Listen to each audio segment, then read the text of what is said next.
Good morning, folks. Welcome to Coffee with Artists. My name is Rachel Wilkins. Delighted to be here this morning, and I am joined by a fabulous guest who's joining me from his vacation. So that's really, good signs there that you're leveling up your art business. So welcome to the show, Brooklyn-based or New York-based, I'm sorry, photographer Calvin Henderson. Welcome.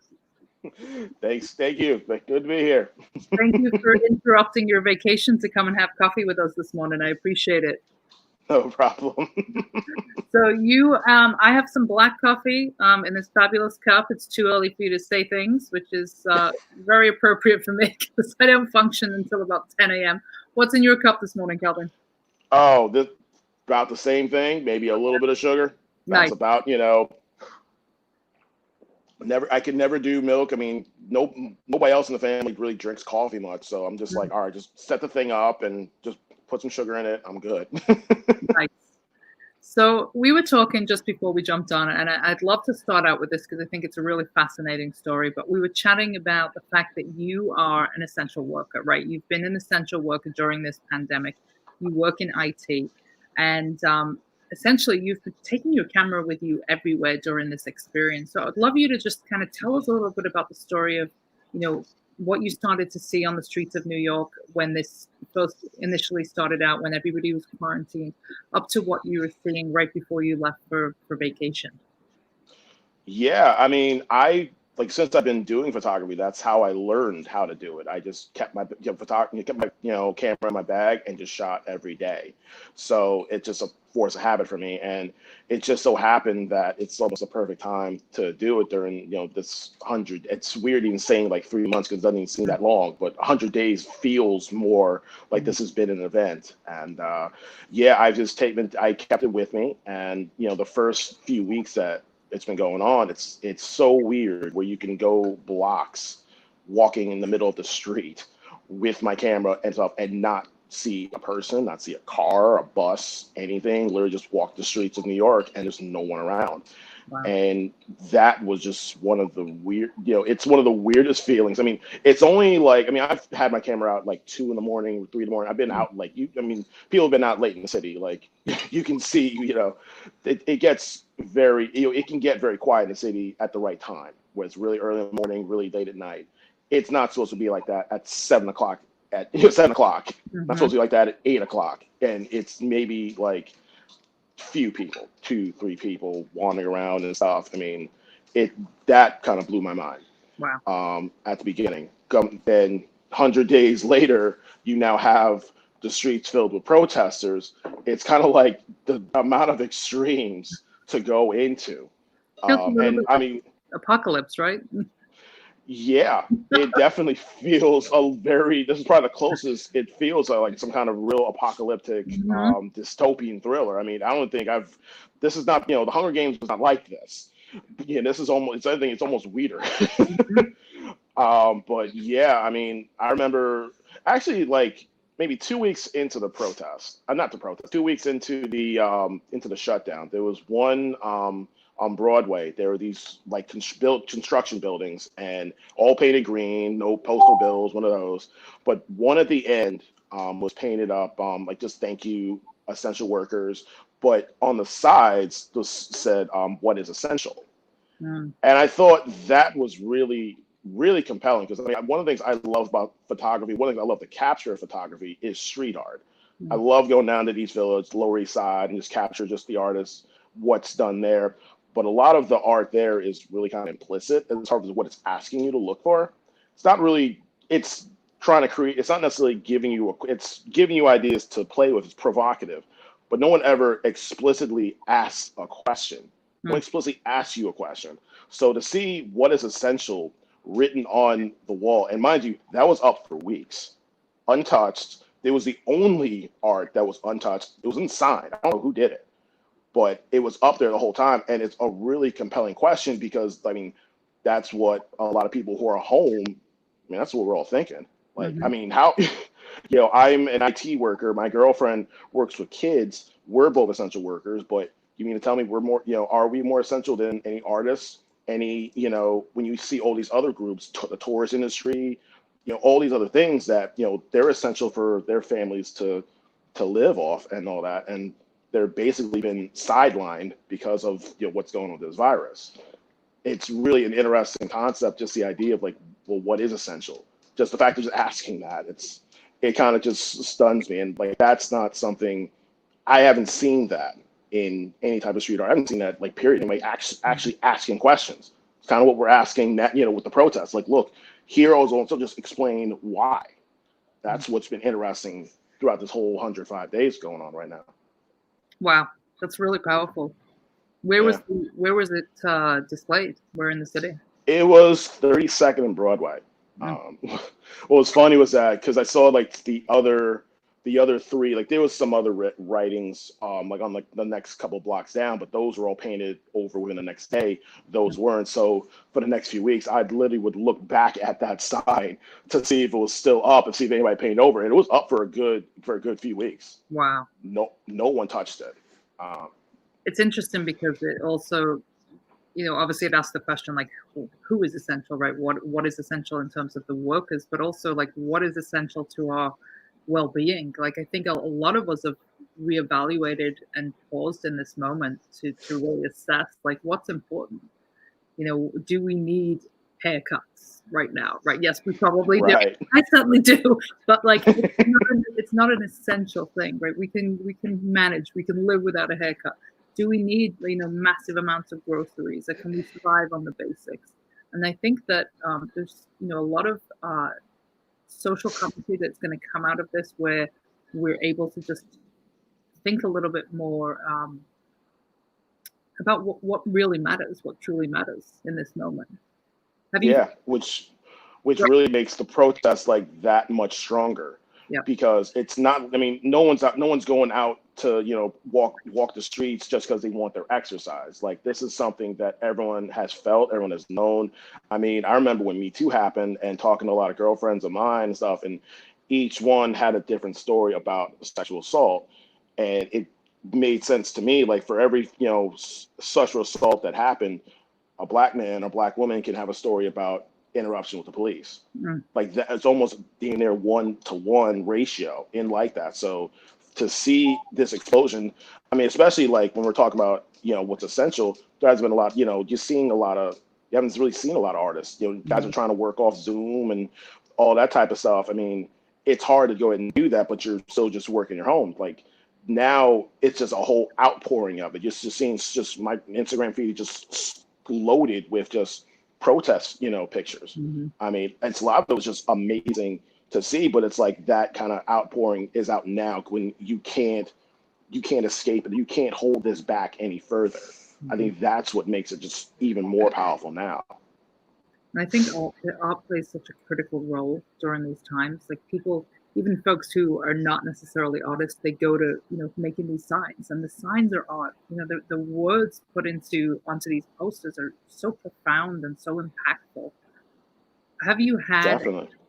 Have you had? I mean, you mentioned obviously every Black person has an experience or a story to tell with the police. Do you have one of those yourself that you would be comfortable talking about? I want to make sure. Yeah. I mean, thankfully I've never been like assaulted or anything like that. But I mean, I was about maybe, good Lord, I was 10, I think about 10 years old. And I'm walking around at a mall, and I'm walking around the mall waiting for my family. And I bought like a magazine, and next, I go leave the mall, no, leave like the store. I sit down, and this other guy comes up next to me. He's like, "Hey, how you doing?" And it shows me his badge. And I'm like, okay, what's going on? And he searches my bag. Apparently he thought I was stealing. I don't, I mean, it's a wrestling magazine. Like I can understand if I was really awkward walking around with a Playboy magazine and not nobody knowing, but a wrestling magazine and you're coming up to search me, like this is kind of weird. But he tried to, cop-splain it to me. You're like, oh yeah, we've been having problems, with people stealing our stuff, But there was a black family coming up that saw what was happening. So they had their 8-year-old boy walked him into the store. The same cop came up to the kid before he'd even saw anything. And that's really where all the light bulbs went off. Like, okay, why are you profiling? Now you're profiling people, and so it's a whole incident from then on. But I'm thankful. Like I haven't had any real like I mean, there was one time maybe a couple years ago. I remember I dropped my hat on the ground. I'm running back to get coffee, ironically. Running back to get coffee, ran across the street, ran back because I forgot my hat, ran back across, and then the next thing this cop car comes right behind me, come right up next to me. Hey, what you got? What you got? I'm like, I just dropped my hat on the ground. Oh, okay. I'm like, Wow. like how bored? Like, are you bored that you need to? What's up, dude? Like, but I'm very fortunate. I haven't had any real like assault issues or anything like that. Just I mean, but it's like every you ask any black person there, they will have a story about it. Mhm. It's scary how true that is, but it's yeah. It's really disturbing. I mean, just the profiling alone, I can't imagine how that must feel to like move through the world knowing that that is just always you're always going to contend with that. Like, pretty much wherever you move around the world. Like, well, particularly in this country. Yeah, Like, no, I mean, it's something, I talked to my mom. I see one of my best friends from high school actually got in touch with me. Like, wow, I didn't know how bad it was. I'm sorry for all the stuff we said to you in high school and all that. And I mean, even then, it's like I had more talks about, how to dress or how to act in front of the cops than I ever had. Like, I didn't have like a birds and the bees talk, but I had a ton of talks about what to do in front of the cops, what to wear, how to act, how to be respectful, all of those. I mean, I had more of those conversations than anything else. wow, wow. I thought It's everybody else did have it. like, and it's so systemic in the sense that we had a wonderful Ron Smith on the show a couple of days ago, who won't mind me sharing that he is approaching 60, and he's seen this throughout his life. It's not something that's just all of a sudden it's an issue, right? All of a sudden there's a lot of, I think, white people starting to realize this is bullshit, right? Excuse my language, everybody. Um, enough is enough. Like, finally, but this is generation after generation after generation. I saw something this week, and I didn't catch the young woman's name, but she said, you're lucky that black people are just want to be treated equally, and that they don't want revenge, like the way that the black people have been treated, just like over generation after generation. How do you? I mean, how do you move around the world? Oh, we lost you for a second. Did we lose you? There we go. How do you? I'm here.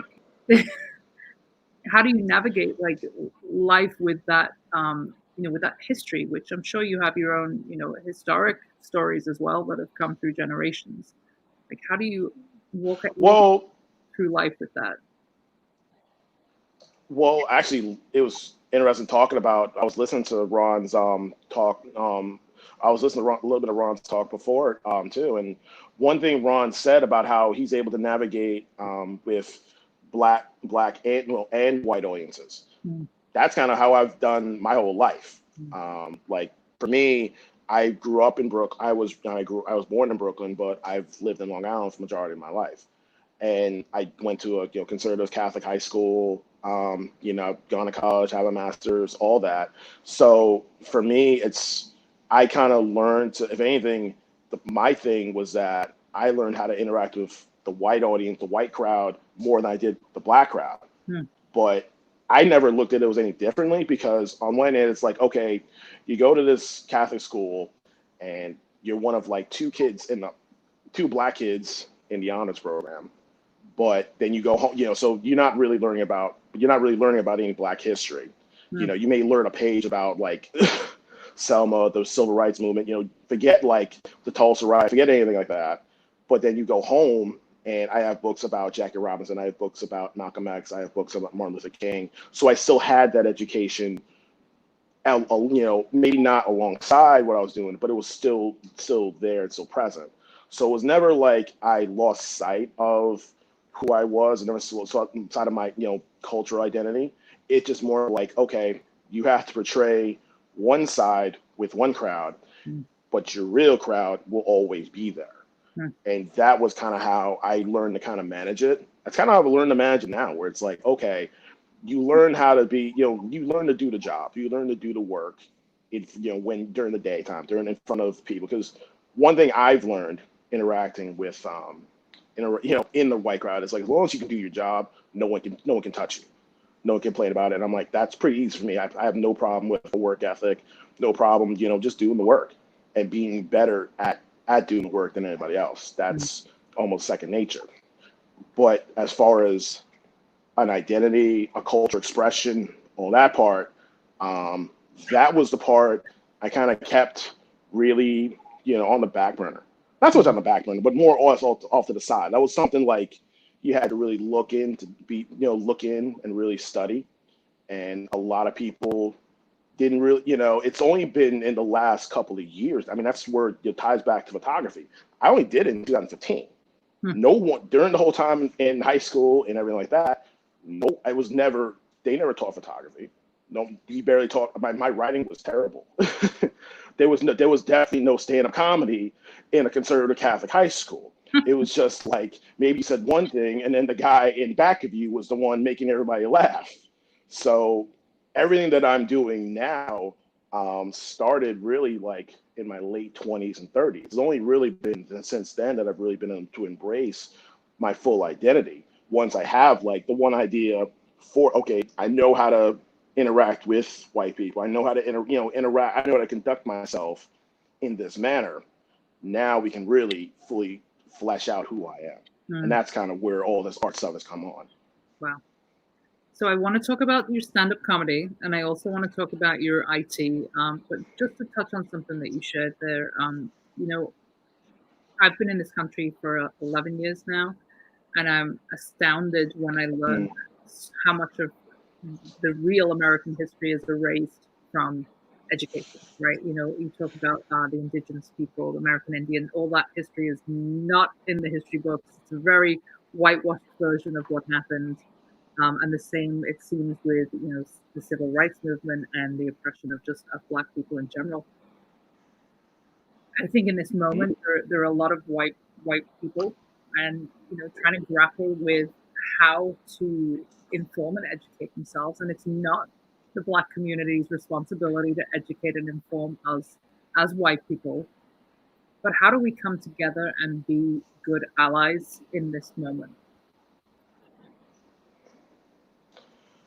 I mean, I think the best thing that you can do is, I mean, it's something that I've learned to do with white people is all you have to do is listen. The best thing you can do really is see the one thing, and like my sister, they've had to take on like a lot of what they call the emotional labor of that. And it gets exhausting, trying to explain it. And it's what I've learned is that instead of trying, the information's out there. It's always been out there. But the best thing you can do really is just listen.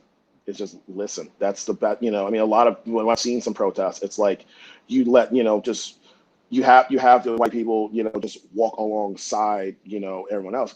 That's really the best thing to do. It's not, no one's asking, I'm definitely not asking anybody to run a race or try to, go out and get this information. Like we already have the information. All we ask you to do is like, just, back me up on it. That's kind of the one thing, that's one thing I always try to do with, a lot of my white friends and stuff. It's like, whatever goes on, I have your back. And I think Black people as a community, that's the one thing that we're asking for whites to do is just have our back. Look, this is what's going on. We have it. We can prove it. We know it's here. All we're asking is just support us. And that's what everyone from King to Harriet Tubman, they've all just been asking, look, support us. This is wrong. Some things need to change here. That's the best thing I can say to go ahead and do. Just sit back and listen. Well, we're listening and we have your back for sure. So, all right. So let's shift gears a little bit. So when I was doing my research, Okay. I found that you're a stand-up comic. You write and perform your own comedy. So tell us a little bit about that, and perhaps how that you practice in that, and how that became how you discovered this yearning and desire to pick up photography. So stand up, it's actually ironic because this month marks 7 years to the day, 7 years of my first show. My first show in Broadway Comedy Club. And I started doing that. Like I finished my master's and I was like, what else I want to do? So I started writing, and one of the classes I took was a stand-up comedy writing class.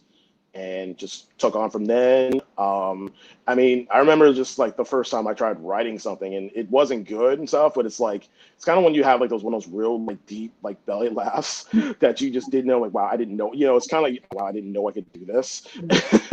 And so it really just, I kind of kept going on from then on, just kept going to shows and figuring out what, you know, what stuff is funny and stuff. And I mean, it's been like, it's really been an interesting ride with stand up to do, because that, you know, stand up for me helped bring me like as far out of my shell as anything. Like I love writing, I love photography, but I can kind of do that from the shadows. Stand up, you have no place to hide. So that's been really, it's been a real, it's still, it's such a challenge to get up on stage for 5 minutes and try to explain, you know, try to, you know, talk about, you know, what's going on, what's the state of Calvin. I mean, just the idea of that, it's like, I don't know, like, you know, some days it's a good day, and some days it's like, I don't want to talk to people. So that idea has been really kind of cool. It's been, I mean, now it's kind of like, what I've learned a lot of times with stand up, it's like, it's not so much like, yeah, I mean, the job is you make people laugh, but for me, I find it funny. The audience makes me laugh more than anything I can say. So I just end up just, oh, you know, just go, you know, doing crowd work half the time. Like, all right, where are you from? What's, you know, who are you? What's, you know, what's your job? And depending on whether they're actually engaged about it or they're boring, it's like, okay, well, okay, that's nice, shut up. That's not, you know, go on from then on and stuff. And sometimes you get some interesting stuff. Sometimes it's like, you know, it gets weird. I mean, the funniest part for me is when apparently when you do fantasy football, if you come in last, you have to do 5 minutes of stand up. So yeah, I didn't know this was a thing. I've never done fantasy football. So they'll come down to the show. The shows I'm normally hosting, but they'll bring 20, 25 of their friends. Wow. So that's just instantly like, okay, do this, like like, okay, you don't even really need to do material, a couple of jokes like that. It's like, this is the main event right here. So you go ahead and just make, you know, some guys make like a first thing. It's like, okay, who'd you have? How bad was your team? You know, who'd you have on your team right there that had you, you know, come in last or whatever, and then just see whichever group they have. You know, like sometimes you look in some groups and it's like there may be like 20 white guys, 2 women, two of, you know, some of their 2 girlfriends, and 1 black guy. I'm like, okay, you must be the Uber driver, right? Wow. You know, so you play with, you know, so you play with them a little bit, and like, it's because it's such a massive crowd than all the other comics are at ease, and then it's a much fun show. But that's usually, you know, for stand up, like that's kind of been what it's done for me. It's really kind of just helped really break me out of my shell and really kind of just further express myself. So, and then like that was, my master's was in communications and my BA was in music and sound recording. And it's like stand up is the one thing that can combine both of them at the same time, which was not how I planned it when I went for both of those degrees, but it's like, well, go for it. So there's got to be like, I mean, it's such a vulnerable moment, right? To probably stand on the stage and, you know, material that you've prepared yourself and put it out to an audience. I don't think I can hear you. Can you hear me okay? Yeah, nah. You I don't can't know, hear I don't know if it was me or what. You can hear me now? Uh-oh. Hmm. Do you hear me now, Calvin? Hello? Can you guys I can see you fine. Do you guys hear me? Can you let me know in the comments if you guys can hear me still? Give me a little comment if you can.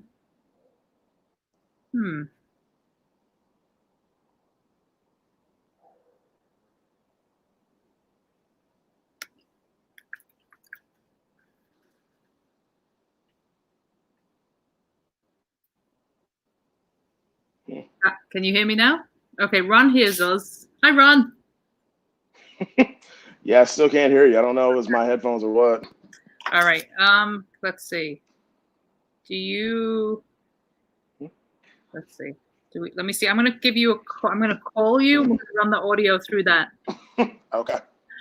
Bear with us, folks. We're having just some technical difficulties, but we'll get there. All right.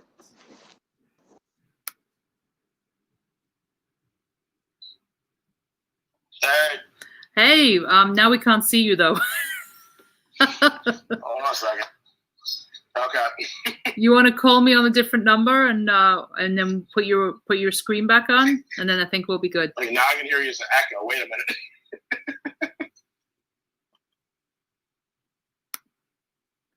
All right, folks, bear with us. We're going to try and get Calvin back on the line. Hi to everybody joining us this morning. Let me know where you're joining us from. There we go. Can you hear me?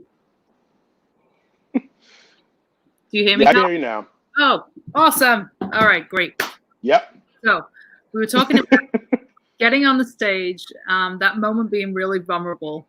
Which would you say is more vulnerable, doing that, being in that moment where you're presenting your jokes and your stand up to a room full of people, versus standing in front of your photography work at a show and expressing what it is that motivated you and inspired you to take those photographs? Oh, definitely stand up. Definitely, stand up is definitely like the most vulnerable, because it's just, I mean, when doing the photography shows, I love them because it's like I don't necessarily have to talk as much. I can just let the work, to speak for me. I can let because photography, it's like, this is my image, this is what I saw in my head, and this is what's on the canvas, and it can create a dialogue just from that. Stand up, it's like you have to generate that on the spot and within 5 minutes and make it funny. I don't have to make my photography funny. You can poke. Some things can be funny, but it doesn't necessarily have to be. It doesn't have. There's no humorous content to it. It's just you can still just create a dialogue just from the work itself. Stand up, I mean, that's like it's more like you have to be on. You have to be funny and all that stuff. It's much more instantaneous. It's a much more challenging in that way, but that's part of what's cool about it.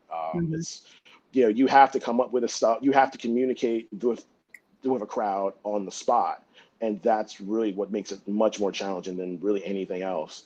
Photography, it's I love doing the shows because I can talk about the work and what my vision was and how it reacts to people and all that. And I mean, it's kind of almost times feel like a science fair at times, where you're explaining like, this is my project that I've been working on for months, right, and this is how what do you think of my project and stuff.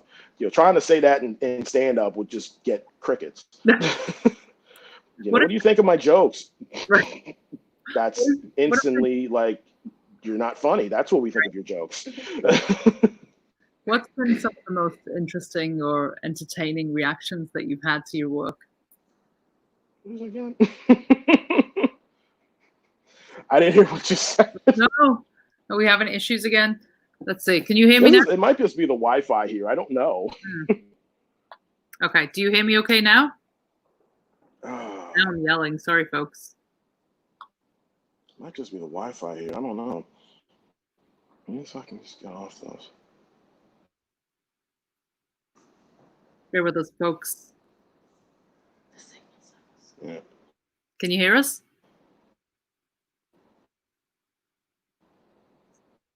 Do you hear us, Calvin? Can I hear you? I hear you, Rich. I can see you.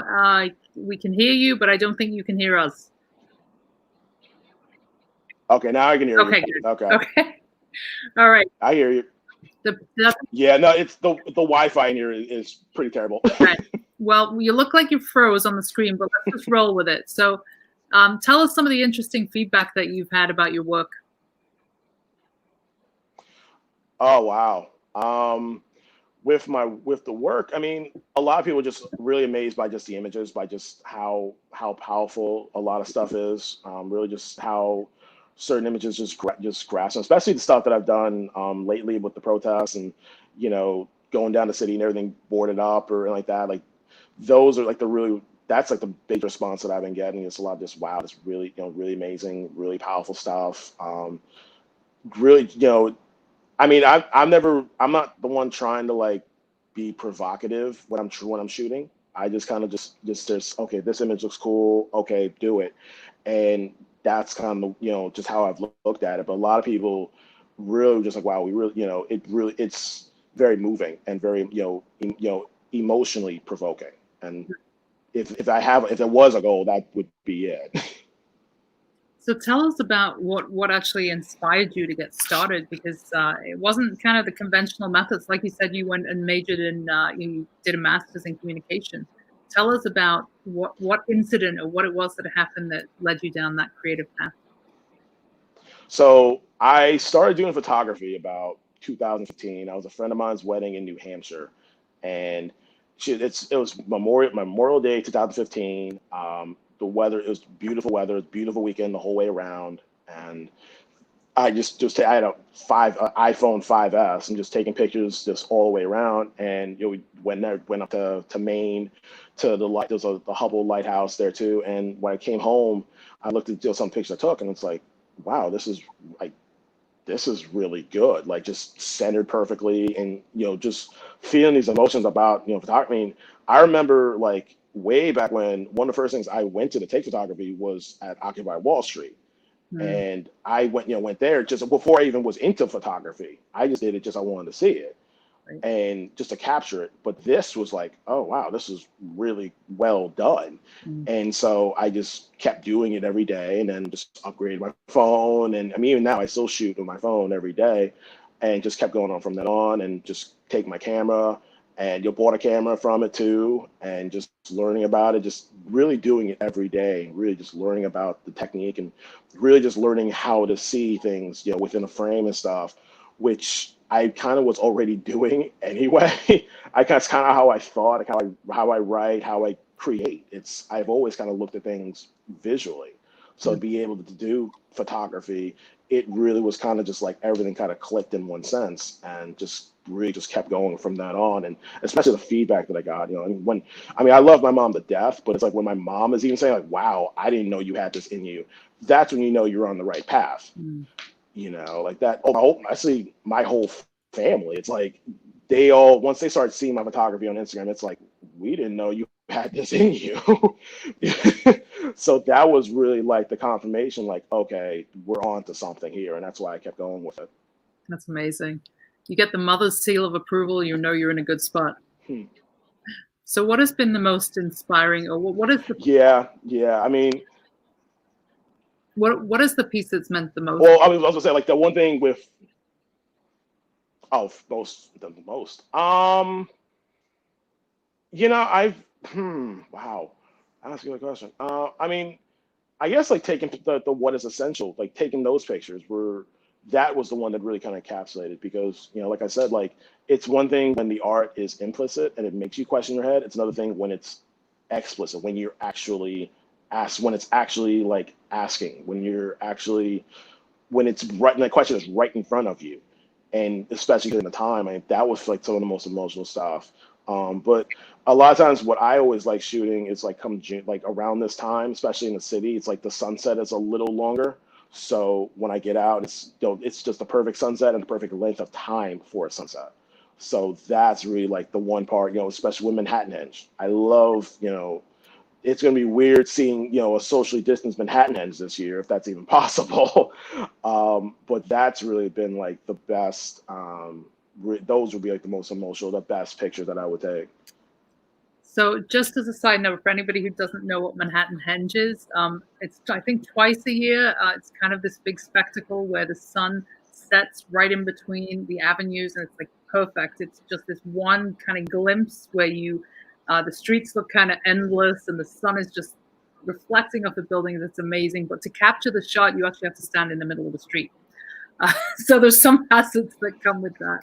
But what are some other, I guess, risks that you've taken to get that perfect shot?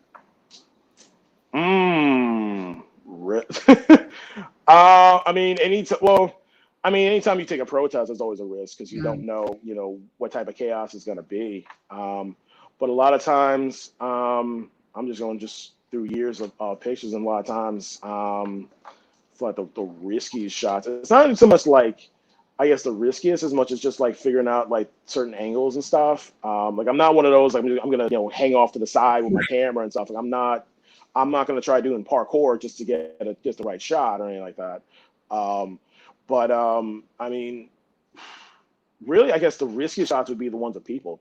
this real street photography when you're watching someone work. I mean, probably the risky shots are when I was like taking, when you see couples in love or couples making out in the street, like I always just like that expression, being able, that form of expression to just literally just make out on the street and stuff. I always love those shots juxtaposed with everything else in the city, but those are obviously the most riskiest because you are just, watching someone, watching a couple make out on the street. So, if they do turn around and look at you, you're gonna feel a little bit awkward.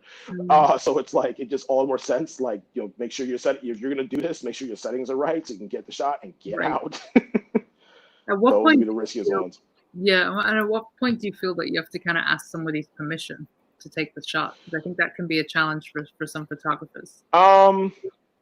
It would be. What I try to do at least is you try to just get in like the back of their head. That way it's like if you don't actually see the person's face, then there's a little bit of gray area into it. I never, I just like the one thing that's like the hardest part is doing portraits, like it's actually seeing the person in front. Because it's one thing where like when I'm taking pictures and I'll just try to just capture like the city like as a whole, not necessarily anything in particular. Portraits, when you're actually seeing that, capturing that person, it's almost harder because you also don't want to. You see, for me at least, I see so many details. The color they got, color their eyes or skin. Make sure you want to get everything right, and there's just so many details that to get right. It's almost more of like a responsibility to the person. Whereas like when I'm out shooting with people and stuff, it's almost like if you try asking for permission once you shoot that, it's kind of like the authenticity is a little it's not as necessarily authentic, whereas when they're in the moment, it's cool to go ahead and shoot. It's cool to get and stuff because it feels much more legitimate, much more authentic. As soon as you're asking for permission, stuff like that, then it's like they have to recreate a moment that was just completely spontaneous, and that's a little, it's not necessarily the same vibe to it, but it's, I haven't had, any issues like that. It's just go ahead, you see a such situation, get it on an angle where you don't see the faces, and then just run the other side of the street as fast as you can. So how would you say your process or your approach to your work has evolved since you picked up that camera in 2015? Well, I started off my phone, and once I got like an actual like Sony camera, that was really where it's like you start applying the techniques that I learned and really actually seeing it work and being able to manipulate certain things from that. And then also with editing, I've been a lot of.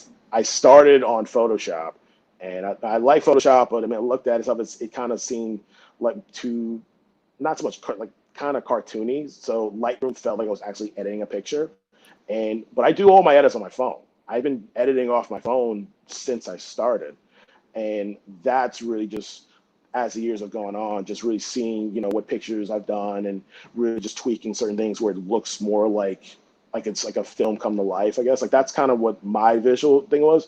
A lot of my pictures earlier were much brighter, much more with much more color.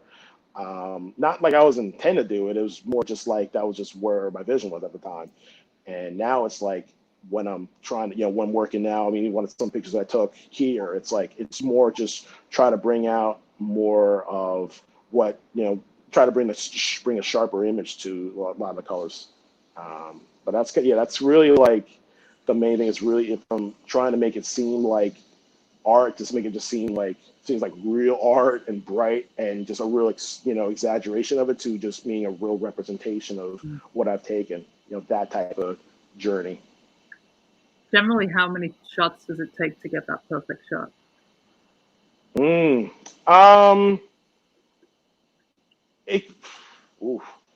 I've cut it. I know I've cut it down. I used to be one of those. It's like, okay, you're in the right spot. Something that take like 15, 20 shots of like the same thing. And after a while, it's like, okay, I'm literally like filling up my hard drive, filling up all this stuff with it. It's like, okay, like just filling up 15 shots when the best one was like the first one or the second one. That's when I learned. It's like the best shot out of all the ones that I ended up taking was the first one. It's so what I ended up learning to do is like, okay, just take maybe three, just one shot. Okay, that's your vision, and then maybe take two or three others that are a little different, offer a different perspective on it, and then that's it. Like, don't, okay, move on to something else. It's amazing.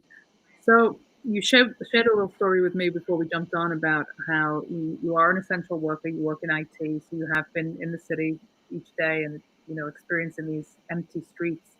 Yet you were, I guess, returning to the station and came upon the protest. So tell me how that felt to have 100 days or whatever it was of empty streets to then experience this whole shift in energy in Manhattan.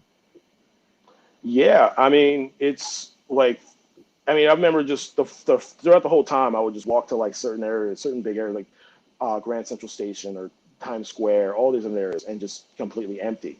And then, I'm walking back from work, and like 7 o'clock, and 7 o'clock, everyone, clapping for the nurse's shift, like always. Nope, it's almost like clockwork.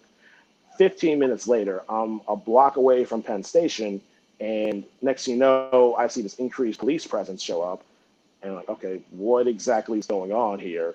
And then maybe not 5 minutes later, you see just a whole march of protesters coming up, and it was so young. That's the really crazy thing about it. It's like you're talking kids that are like just out of high school, just into college, just out of college, just really young, just marching along with it. And I mean, that's why I keep my camera on me at all times. Like that, you're never gonna, when you just walk up to it, it can't get any better than that. Mm-hmm. So like that was the first time, and then the next time again, I was just leaving work and left work right as the protest was just marching past me. And I mean, the crazy thing about that protest was like, as they're marching past, I'm trying, catching them as they're going through, but eventually you can't, you're not going to outrun a protest, no. But as soon as it gets to about maybe 30th and 5th or whatever, the protest I was following just gets too far into the distance, and another one comes downtown towards me. Like literally, as soon as one went into the distance, another one starts approaching downtown. So I literally just keep the camera on and just keep taking pictures of the next one that's right in front. And like that part is, I mean, that was really kind of cool just to go ahead and see. But I mean, it's such a different vibe. Just seeing just so many, even just the next day, just seeing like all these stores boarded up. Because I mean, yeah, I didn't see like any necessarily looting, but it's like there may have been like the next day there might have been like one store that had the windows busted. By the next, one day there was the one store had the windows busted. The next day there was like seven. So that was a really different vibe when you're seeing all these stores come like 6 o'clock. Everyone's putting up cardboard, putting all these boards on the windows. On that, I mean, it felt more like that was more the response I was expecting for the last 100 days. That type of just protect everything at all costs type of vibe. That definitely didn't ever. Walking around from March and April, there was nothing. It might as well been like a normal day. Just everyone just went on vacation at the same time. And you start seeing all these, start seeing these protesters, and then you start seeing everyone's window gets boarded up. It's like, okay, now we're really trying to protect ourselves. I'm like, well, where was, we know what, the first 100 days, no one knows what to do, so we all just leave. Now it's like, okay, we know what this is, protect everything. Mm-hmm. So that type of juxtaposition is really kind of really blew my mind. It's crazy. Whether you shared about the what is essential piece being meaningful to you from the quarantine, was there any photographs that when you kind of go back and you get into that edit phase from the protest, was there any particular photograph that really struck you as profound and moving?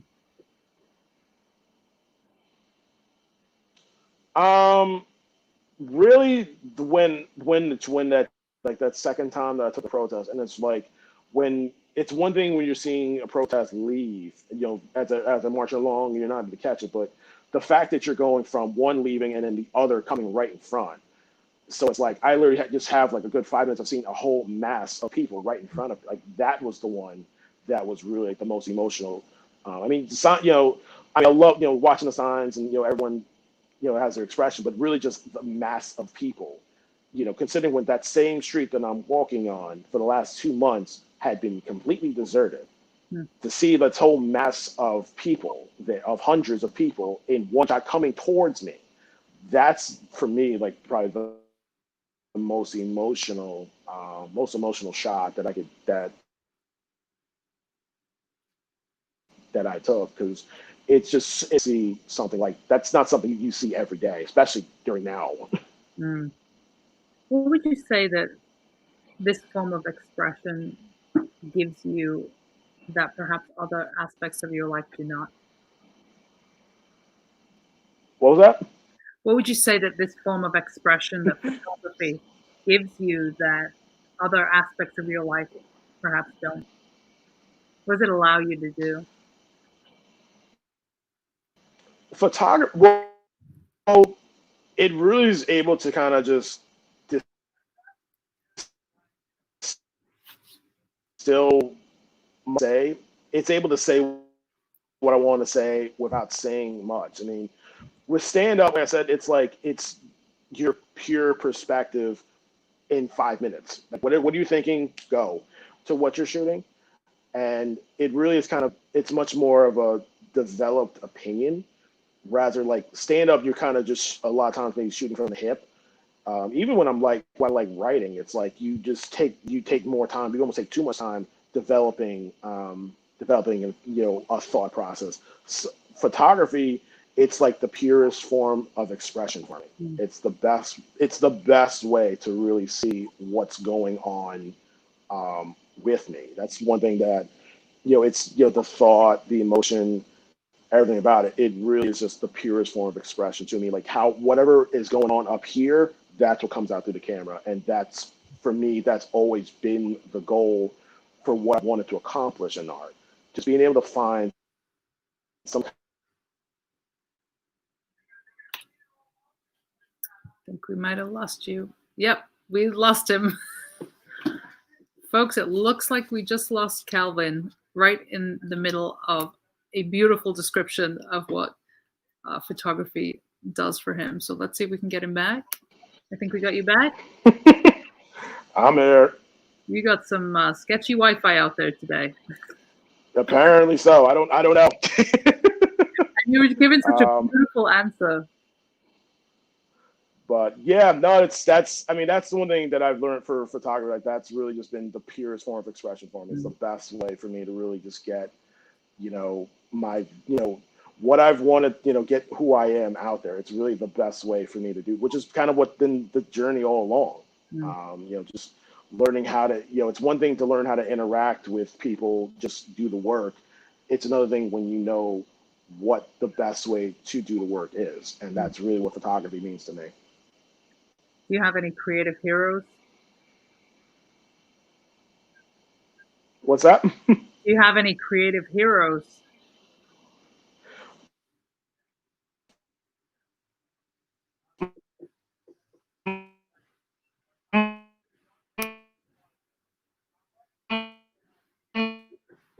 Oh boy, the connection's not good.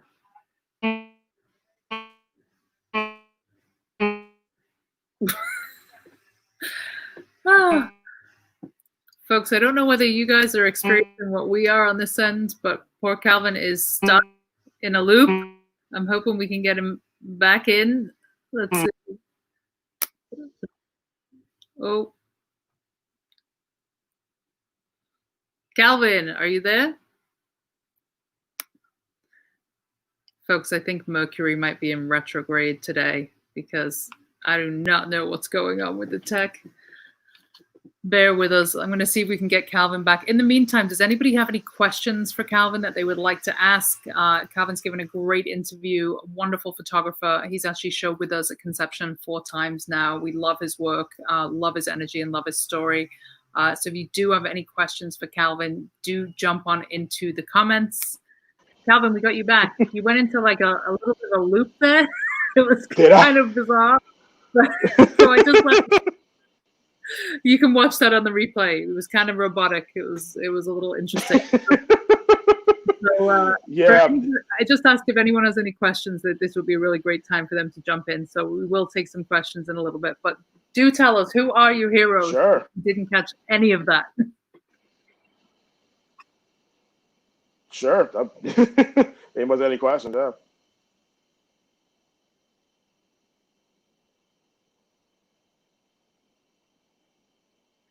Did you catch that question about your heroes? Because we didn't catch the answer to that. So if you're able to jump in. Didn't even catch any of that. Yeah, I didn't realize how bad the Wi-Fi was. Yeah, it's pretty bad, but that's all right. We're rolling with it. Is there, are there any heroes that you have creatively? I think a lot of for heroes. When I first started really doing photography, I just started just really looking at other guys. Like, I mean, NYC Prime Shot was really influential to me. This guy Ray Lives. A lot of other guys that are present now were really my biggest influences. From listening, watching what they're doing, and it's like, okay, how do I try getting the angles that they're doing? That was really the first.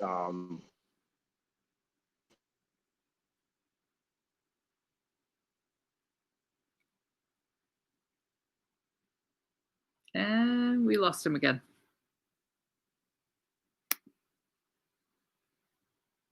All right, folks, we're really sorry about this. It just seems that there's some real sketchy Wi-Fi this morning. So I'm going to give it a few minutes and hopefully we can get Calvin back. Oh, I think we got him back. Yep, we got you back again. Yeah. Battle of the Wi-Fi.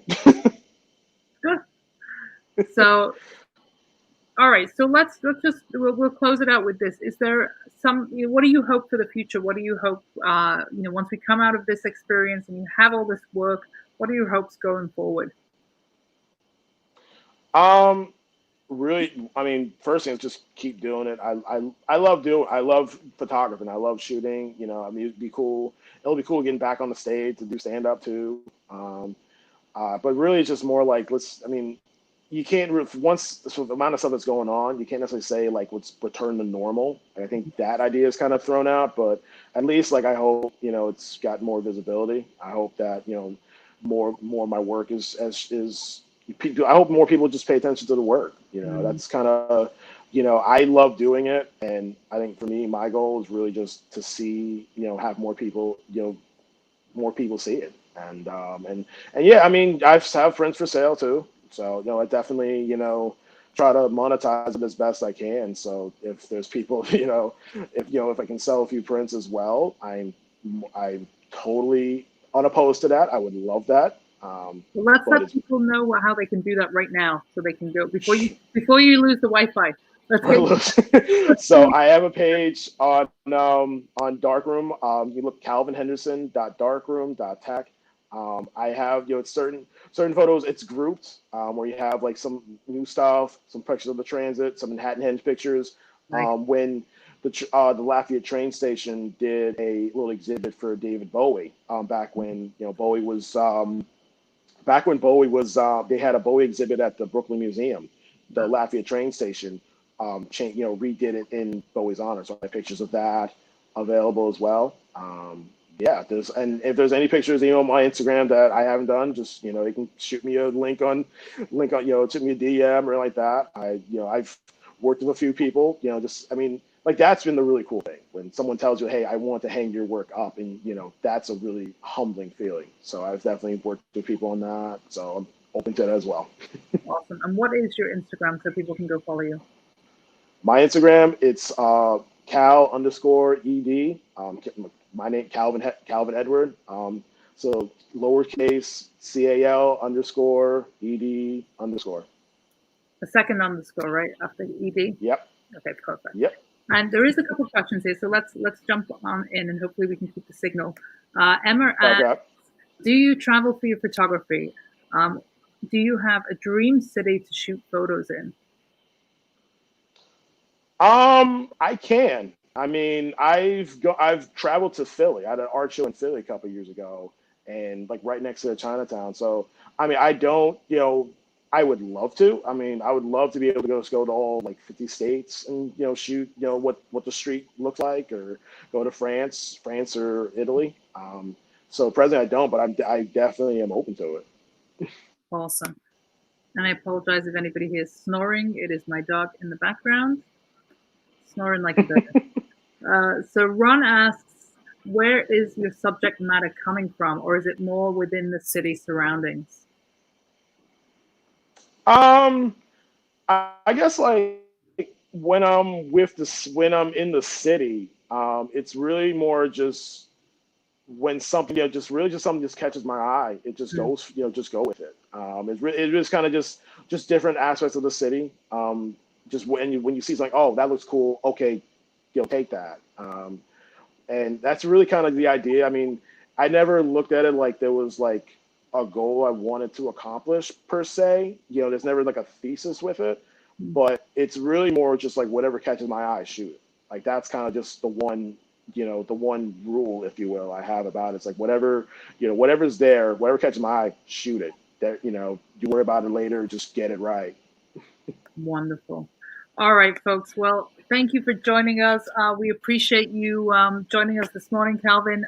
We battled through those Wi-Fi problems.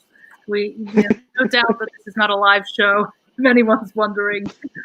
Thank you for bearing with us, and thank you for being so open and candid and honest in your discussion about a variety of things. We really appreciate that.